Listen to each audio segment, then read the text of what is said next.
जय जिनेन्द्र वंदितु सर्वसिद्धे धुविमल मनोवमं गदिं पते वोचामि समय पाहुड मिणमो सुध केवली भणिदम।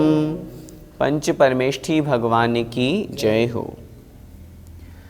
समय सार जी का बंधाधिकार हम समझ रहे हैं। पिछली ज्ञानशाला की कक्षा में हमने समझा था कि वह जो जीव का अध्यवसान है, जीव के जो राग द्वेषादि भाव है, वास्तव में वे ही बंध के कारण हैं। आज उसी बात को हम आगे समझेंगे। वे अध्यवसान क्रियाकारी क्यों नहीं हैं? देखा तो यही जाता है कि जो क्रिया की जाती है उसी निमित्त से कार्य होना चाहिए, लेकिन अध्यवसान तो क्रियाकारी है नहीं, वे तो भाव रूप हैं। तो उनकी अपेक्षा से कर्मों का बंध क्यों कहा? जो क्रिया है उस अपेक्षा से कर्मों का बंध क्यों नहीं कहा? उसी बात को जो वास्तविकता है कि जो अध्यवसान है अर्थात राग द्वेष आदि भाव है, वे कर्म बंध के कारण हैं। उन्हीं से कर्मों का बंध होता है और जो उनको छोड़ करके मोक्ष मार्ग में स्थित हो जाते हैं वे कर्मों से छूट जाते हैं। यही बात आचार्य महाराज अगली गाथा में, गाथा क्रमांक 279 में कह रहे हैं। देखें, अध्यवसान निमित्तम जीवा बज्जन्ति कर्मणा जदिहि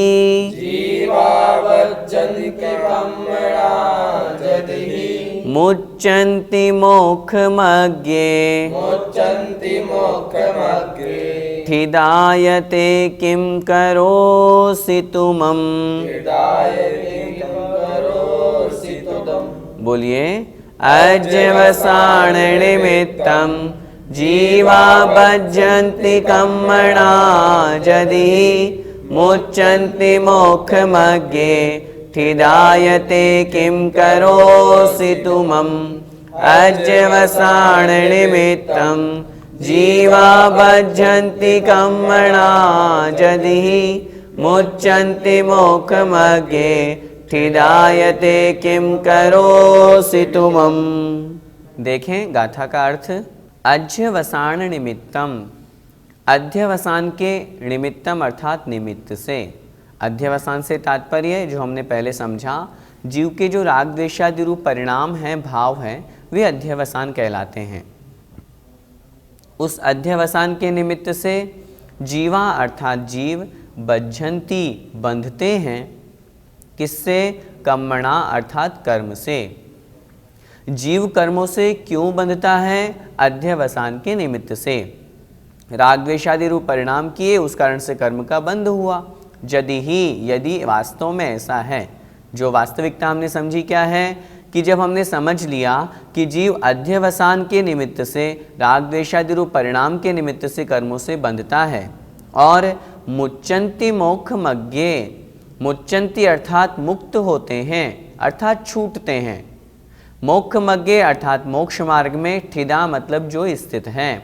जब वे ही जीव मोक्ष मार्ग में स्थित हो जाते हैं तो कर्मों से छूट जाते हैं।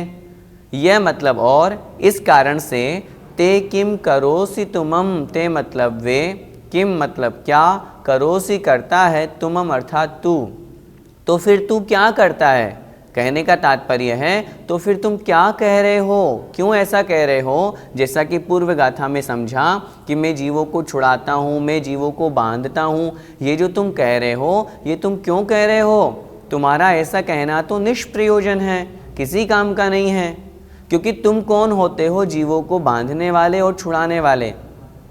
जीवों के बांधने वाले कौन? तो उत्तर दे रहे हैं अध्यवसान, जीव के रागादि भाव। जीवों को छुड़ाने वाला कौन? मोक्ष मार्ग में स्थित जो जीव है उसके परिणाम वो उसे छुड़ाते हैं। जब मोक्ष मार्ग में स्थित होने पर जो उसके शुभ परिणाम हैं, शुद्ध परिणाम हैं, वो जीवों को छुड़ाने वाले हैं, फिर तुम कैसे कह रहे हो कि मैंने उसे छुड़ाया, मैंने उसे मुक्त कराया?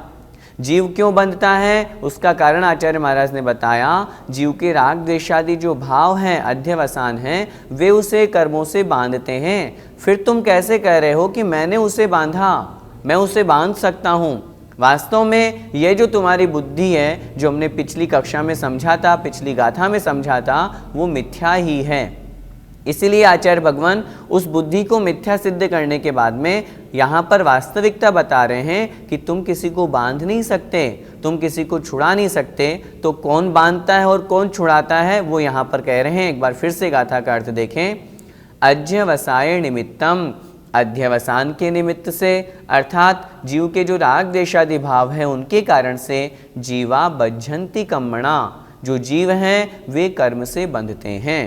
और मुच्यन्ति मोक्षमग्गे ठिदा, और वे जो जीव हैं वे जब मोक्ष मार्ग में स्थित हो जाते हैं, अपने शुभ और शुद्ध परिणाम से युक्त होते हैं, तब वे कर्मों से छूट जाते हैं। वास्तविकता में यही बुद्धि समीचीन है, सार्थक है और बिल्कुल सही है। इसलिए तुम ऐसा क्यों सोच रहे हो, तुम्हारा अभिप्राय गलत है, ऐसा यहाँ पर आचार्य भगवान कह रहे हैं। गाथा का भावार्थ देखें। यदि वास्तव में अध्यवसान के निमित्त से जीव कर्मों से बंधते हैं और मोक्ष मार्ग में स्थित वे कर्मों से मुक्त होते हैं, तब तू क्या करता है? अर्थात दूसरों को बांधने और छोड़ने का जो तेरा अध्यवसान है, तेरा जो भाव है, वह निष्प्रयोजन रहा। तुम्हारी यह जो बुद्धि है कि मैं बांधता हूँ, मैं छुड़ाता हूँ, या कोई मुझे बांधता है, कोई मुझे छुड़ाता है, वास्तव में यह बुद्धि ठीक नहीं है। इसलिए हमें अपनी बुद्धि को इस गाथा के अनुसार बिल्कुल समीचीन बनानी चाहिए। भैया जी, कर्मबंध का कारण क्या है? जो अभी हमने गाथा में समझा, अध्यवसान निमित्तम, अध्यवसान ही वहाँ पर निमित्त है। जीव के जो राग द्वेषादि रूप परिणाम है, जो भाव हैं, वे कर्म बंध में कारण हैं। इसलिए आचार्य भगवान बार बार हमें कह रहे हैं कि अध्यवसान मत करो, राग द्वेषादि रूप परिणामों से दूर रहो, यही तो कर्म बंध में कारण है। भैया जी, कर्मों से छूटने का क्या कारण है? कर्मों से छूटने का कारण आचार्य भगवान ने स्पष्ट लिखा। मोक्ष मार्ग में जब जीव स्थित हो जाता है और उन रागादि रूप अध्यवसान से दूर होता है, तब वही भाव, वही शुभ भाव और वही शुद्ध भाव जीव के कर्म से छूटने का कारण है। मात्र मोक्ष मार्ग में स्थित होने से ही काम नहीं चलेगा। मोक्ष मार्ग में स्थित होकर के निर्विकल्प समाधि की ओर बढ़ना, शुभोपयोग से शुद्धोपयोग को प्राप्त होना, वही वास्तव में मोक्ष प्राप्ति का, कर्मों से छूटने का कारण है। मोक्ष मार्ग में स्थित होने से यहाँ क्या हमको समझना है, क्या तात्पर्य है? जो जीव संसार के सभी विकल्पों से दूर होकर के सम्यक दर्शन, सम्यक ज्ञान और सम्यक चारित्र स्वरूप मोक्ष मार्ग में लगता है, वही मोक्ष मार्ग है। इसलिए तो कहा है सम्यक दर्शन ज्ञान चारित्राणि मोक्ष मार्ग है। मोक्ष प्राप्ति का यही मार्ग है, यही उपाय है। जो इसमें लगता है वही कर्मों से छूटता है। भैया जी, मोक्ष मार्ग कितने प्रकार का होता है? शास्त्रों में आचार्य भगवंत ने लिखा, मोक्ष मार्ग दो प्रकार का होता है, व्यवहार मोक्ष मार्ग और निश्चय मोक्ष मार्ग। हम समझें, व्यवहार मोक्ष मार्ग किसे कहते हैं? जहाँ पर सम्यक दर्शन, सम्यक ज्ञान और सम्यक चारित्र तीनों की एकता है, वहीं से मोक्ष मार्ग प्रारंभ होता है। सबसे पहले तो हम इस बात को समझें, जहाँ तीनों होंगे वहाँ से प्रारंभ होगा। मात्र सम्यक दर्शन और सम्यक ज्ञान हो जाए तो मोक्ष मार्ग नहीं बनेगा, वह जीव सम्यक दृष्टि कहलाएगा। व्यवहार मोक्ष मार्ग, जहाँ पर सच्चे देव शास्त्र गुरु, सात तत्वों के प्रति श्रद्धान हो, वह सम्यक दर्शन।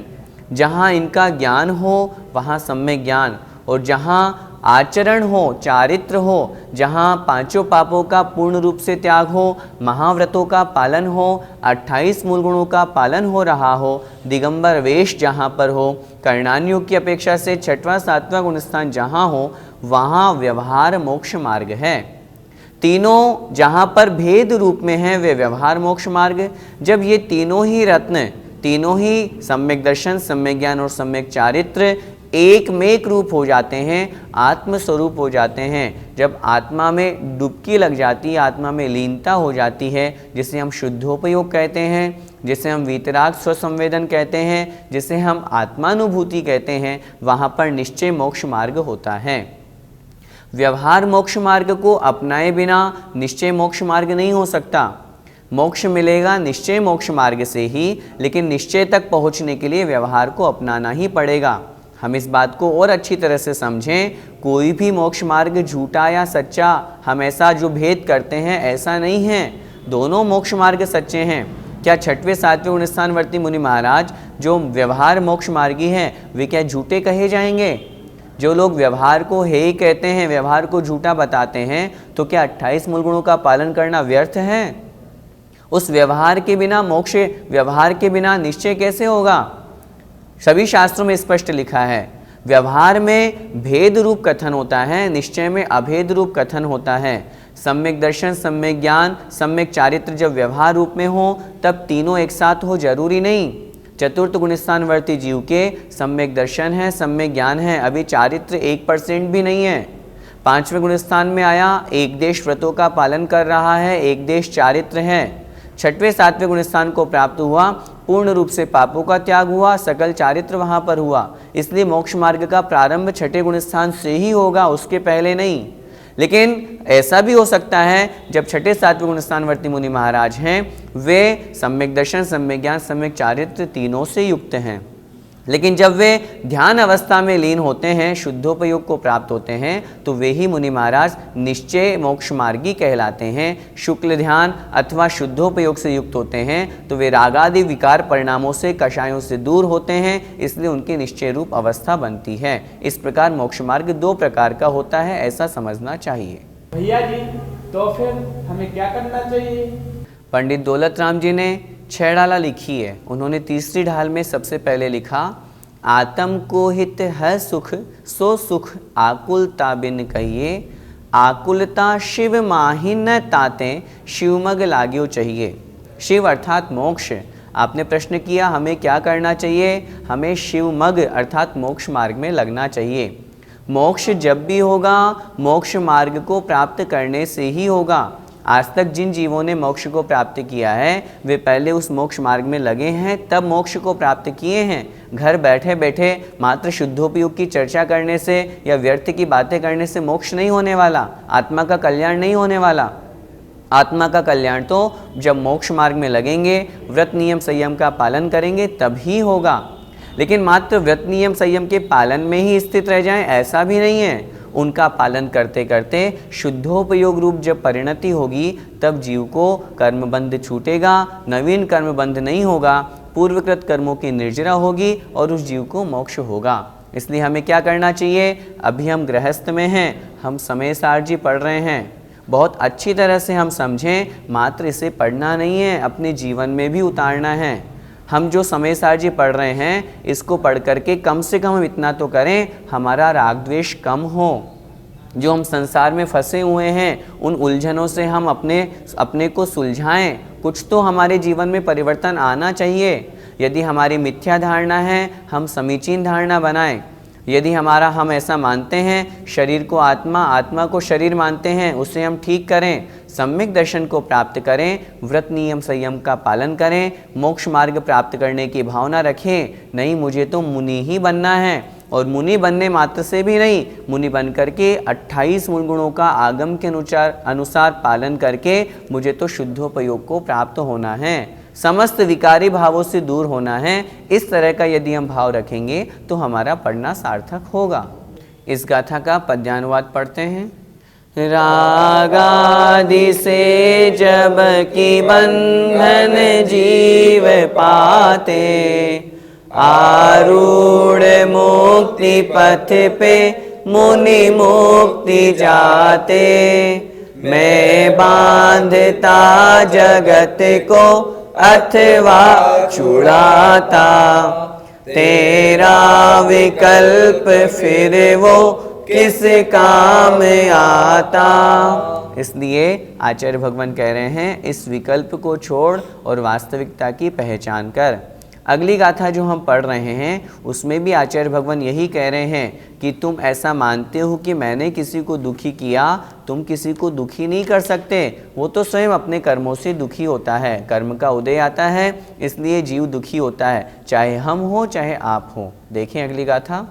कायेण दुख वेमिय, कायेण दुख वेमिय, सत्य एवं तुजं मदिं कुणसी, सत्य एवं तुजं मदिं कुणसी, सौवावियेष मिच्छा, सौवावियेष मिच्छा, मिच्छा दुहिदा कम्मेण यदि सत्ता।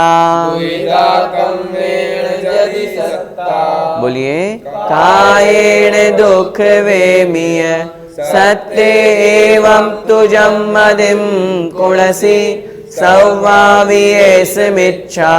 दुहिदा कम्मेण यदि सत्ता कम्मेण दुख वेमीय सत्य एवं तुजं मदिं कुणसि सौवावियेषमिच्छा।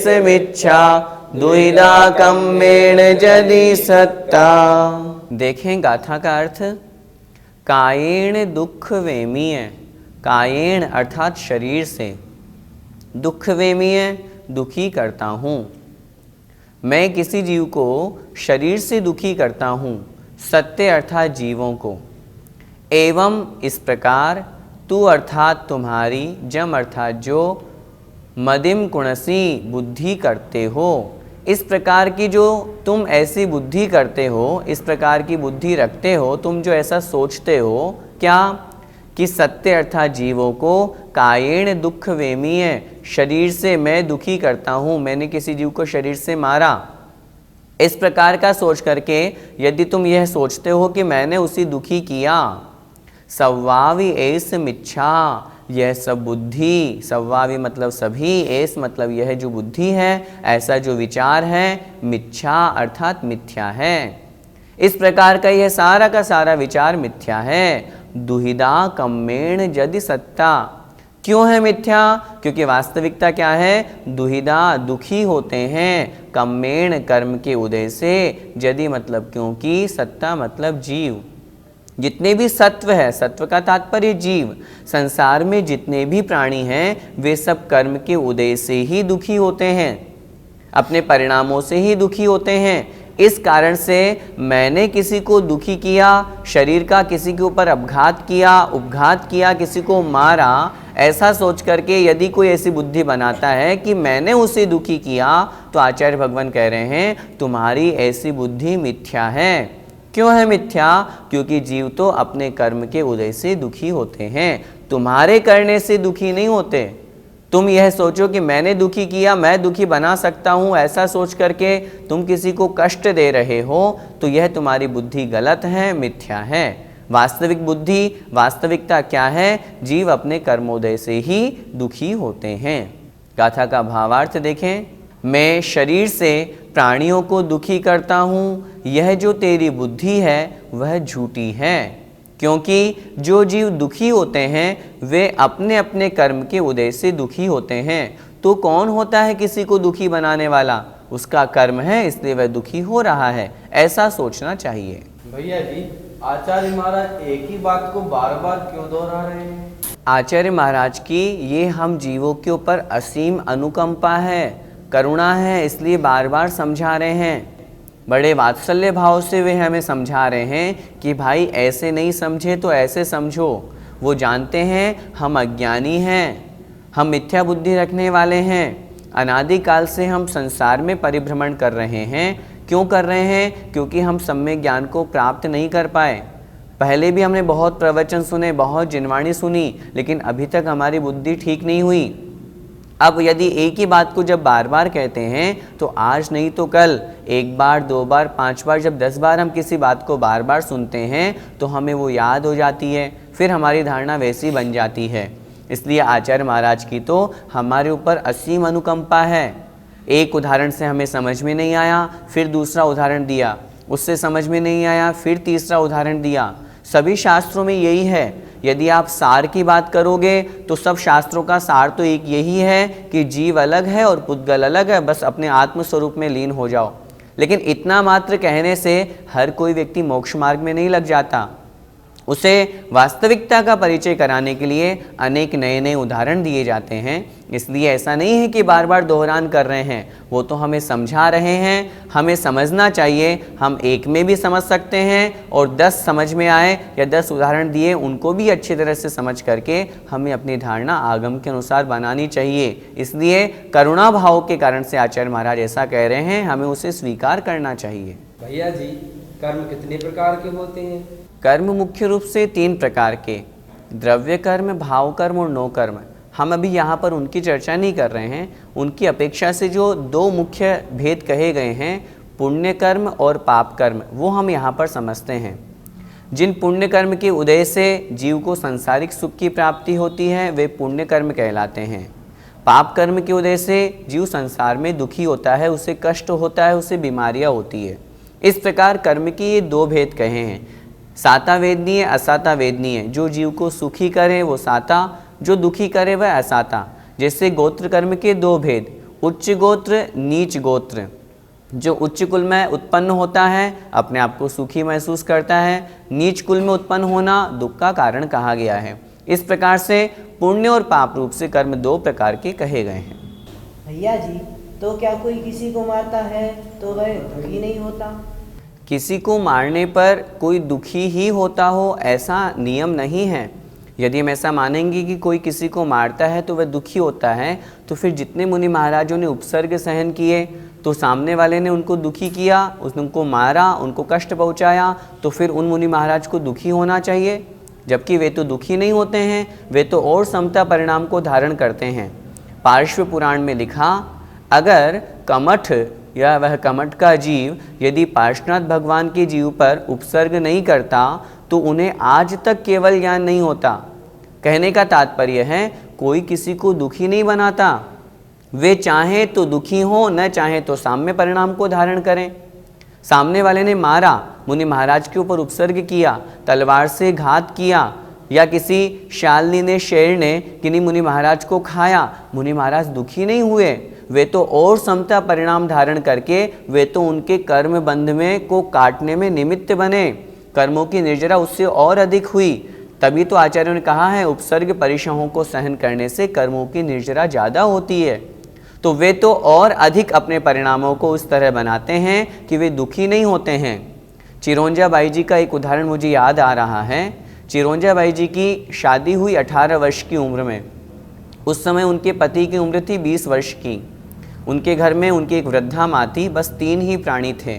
वृद्धा माँ का मन हुआ मुझे गिरनार यात्रा पर जाना है। तीनों गिरनार यात्रा पर गए। पहले के समय में बैलगाड़ी चलती थी, उसी से गए। जब वे रास्ते में जा रहे थे, अचानक से चिरौंजा बाई जी के जो पति देव थे उनको बुखार आ गया और बहुत अधिक बुखार आया। अन्य लोगों ने तो साथ छोड़ दिया, भैया तुम इनको संभालो, हम आगे बढ़ते हैं। संयोग से आयु कर्म समाप्त हुआ और उनकी दूसरे दिन मृत्यु हो गई। अब उस समय चिरौंजा बाई जी के मन में बड़ा विकल्प हुआ, अभी अभी तो नई नई शादी, युवावस्था में क्या करूं। वे कुएं में डूब करके अपनी आत्महत्या करने का उनके मन में भाव आ गया, मैं तो कुएं में कूद जाती हूँ। लेकिन जैसे ही कूदने लगी, अचानक से उन्हें स्मरण आया कि मैं क्यों व्यर्थ में अपना मनुष्य पर्याय समाप्त कर रही हूँ। मैं क्या अपनी आत्मा का कल्याण नहीं कर सकती? क्या अपना जीवन धर्म को समर्पित नहीं कर सकती? उन्होंने अपने विचार त्याग दिया, वापस आई। वृद्धा माँ जो रो रही थी उनको संभाला, उन्हें समझाया कि मैं तुम्हारा बेटा हूँ, क्यों चिंता कर रही हो, मैं तुम्हारी पूरी सेवा करूँगी। और पूरे जीवन भर चिरौंजा बाई ने धर्म ध्यान किया। दुख का कारण उपस्थित होने पर भी वे दुखी नहीं हुई। जब वापस लौट करके आई, गांव के सब लोग उनसे दुखी हो रहे थे, कैसे है, अब कैसे जीवन बिताओगी, क्या करोगी। लेकिन ऐसा नहीं है, दुख के कारण उपस्थित होने पर स्वयं दुखी नहीं होना, यही तो ज्ञानी जीव की पहचान है। हम बहुत अच्छी तरह से इस बात पर विचार करें, हम सुख के कारण बहुत खोजते हैं, लेकिन वे सुख के कारण क्या हमें सुखी ही बनाए, ये कोई ज़रूरी है क्या? लोग शादी करते हैं कि हाँ विवाह करके हम सुखी जीवन यापन करेंगे, लेकिन विवाह के बाद में बीवी अच्छी हो, सब परिवार में सुख शांति रहे, ये अनिवार्य नहीं है। बच्चे उत्पन्न करते हैं कि बुढ़ापे में हमारी सेवा करेंगे, लेकिन यदि इस तरह की संतान हो गई जो बाहर चली गई, जो पिता माता का कहना नहीं मान रहे हैं, तो कहने का मेरा सीधा सा तात्पर्य है, हम सुख के कारण भी उत्पन्न करते हैं, खोजते हैं और ऐसा सोचते हैं कि हम सुखी हो जाएं, हम किसी को दुखी बना रहे हैं। ऐसा नहीं है, ये सब कर्म के उदय से है। हमें कर्म के उदय को समझना चाहिए। कोई भी हमें सुखी दुखी नहीं बनाता। आज की जो 2 गाथाएं हमने पढ़ी, इनका यही सार है। क्या लिखा अंतिम गाथा में आचार्य भगवान ने कि कोई किसी को दुखी नहीं बनाता, सब कर्म के उदय से होता है। इसलिए हकीकत में हम अपने कर्म को सुधारें, आज हम ऐसा कर्म नहीं करें जिससे हमें भविष्य में दुखी होना पड़े। बाकी सब कर्माधीन हैं। अपने कर्म को अच्छा बनाएंगे तो उन कर्म के निमित्त से हमारा सुख दुख होगा। कोई व्यक्ति हमें सुखी दुखी नहीं बनाता। इस तरह की हमें धारणा बनानी चाहिए। इस गाथा का पद्यानुवाद देखें। रे काय से जगत को दुख है दिलाते, ऐसा कहीं तुम कहो बलधार पाते। निर्भ्रांत भ्रांत तब तो मति है तुम्हारी, संसार कर्म वश पीड़ित क्यों की भारी। तीसरी पंक्ति में आचार्य श्री हमें क्या संबोधन कर रहे हैं? निर्भ्रांत हे प्राणी, तुम तो भ्रांतता से रहित हो। संसार में भटकना तुम्हारा स्वभाव नहीं है। इसलिए भ्रांत तब तो मति है तुम्हारी। भ्रांत मतलब गलत, मिथ्या बुद्धि है तुम्हारी यदि तुम ऐसा मानते हो कि मैंने शरीर से किसी को कष्ट दिया। वास्तव में कर्मवश पीड़ित है। यह संसार तो अपने कर्मों से पीड़ित है। कर्म जिसके जैसे हैं उस अनुसार उसको वैसा फल प्राप्त होता है। जय जिनेंद्र। इस कार्यक्रम के पुण्यार्जक हैं मानक चंद, कमला देवी, राकेश कुमार नीतू, ऋषभ सौम्या एवं Ayushi Musharraf, B123 Sethi colony Jaipur, Premchand Vijay Lakshmi Ajmera Jaipur, Ashok Rajlakshmi Pandya Jaipur, Sunil Renu Kasliwal New Delhi. Shri Parasnath re rolling mills limited, Durgapur 1, Vardhaman Paschim Bengal. Amita Jain wife of Anil Kumar Jain, Sangeeta Jain wife of Vipin Kumar Jain. Shri Satish Chandra Jain की पुण्यतिथि पर Shrimati Shobha Jain, doctor Piyush Jain, doctor Anjali Jain, doctor Shakti Jain, संयम जैन, कुमारी दिया जैन। श्री दिगंबर जैन महिला शास्त्र सभा, सूर्यनगर, गाजियाबाद।